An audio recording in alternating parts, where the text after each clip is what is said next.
জনাব ফজলুর রহমান মহোদয়ের সাথে অষ্টগ্রাম উপজেলা সরকারি কর্মকর্তাদের মত বিনিময় সভা সম্মানিত সভাপতি, উপস্থিত সরকারি কর্মকর্তাবৃন্দ, উপস্থিত আজকের সভার মধ্যমণি বীর মুক্তিযোদ্ধা মাননীয় সংসদ সদস্য জনাব ফজলুর রহমান মহোদয়, আসসালামু আলাইকুম। মাননীয় সংসদ সদস্য, আপনি জানেন 2023 সালে অষ্টগ্রাম তলস্করণ শুরু হয়েছিল। অষ্টগ্রাম ইটনা মিটামন অর্থাৎ আপনার নির্বাচনী এলাকায় 7টি নদী খননের জন্য প্রায় 3,42 কোটি টাকা বরাদ্দ দেওয়া হয়েছিল এখানে, কিন্তু হাওরে এই প্রকল্পের কোনো প্রয়োজন নেই।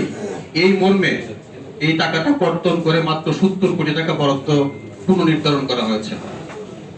মাননীয় সংসদ সদস্য, আপনি জানেন নদীগুলো যদি বাঁচে তাহলে আমাদের হাওর বাঁচবে, আমাদের হাওরের মানুষ বাঁচবে। প্রত্যেকটা নদী ভরাট হয়ে গেছে, হাওরে পানি পাচ্ছি না, জেলেরা মাছ ধরতে পারছে না। যদি এই প্রকল্পটা কর্তন করে নেওয়া হয় তাহলে এদেশে আমাদের যে বৃহত্তর হাওরে চাষ বিঘ্নিত হবে, জেলেরা বেকার হয়ে পড়বে। আমি এই বিষয়ে আপনার সুদৃষ্টি আকর্ষণ করব, আমরা যাতে আমাদের সেই বরাদ্দ পুনরায় ফিরে পাই। এবং প্রকল্প মেয়াদ 1 বছর কমিয়ে নেওয়া হয়েছে। 27 সালের জুনে শেষ হওয়ার কথা ছিল, এই প্রকল্পের মেয়াদ 26 সালের জুনে শেষ হয়ে যাবে।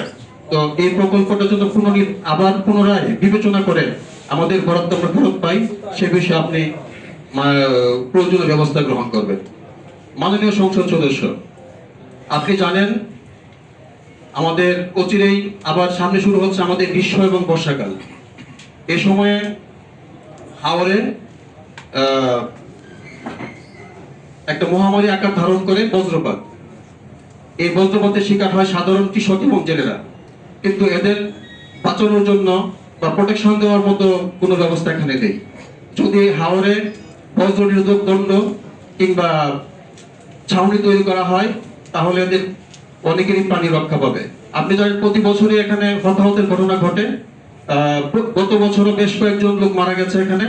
তাই আপনার প্রতি বিনীত অনুরোধ থাকবে এই বিষয়ে এই প্রকল্পটাকে অগ্রাধিকার ভিত্তিতে হাওরের বজ্র নিরোধক দণ্ড এবং অথবা ছাউনি তৈরি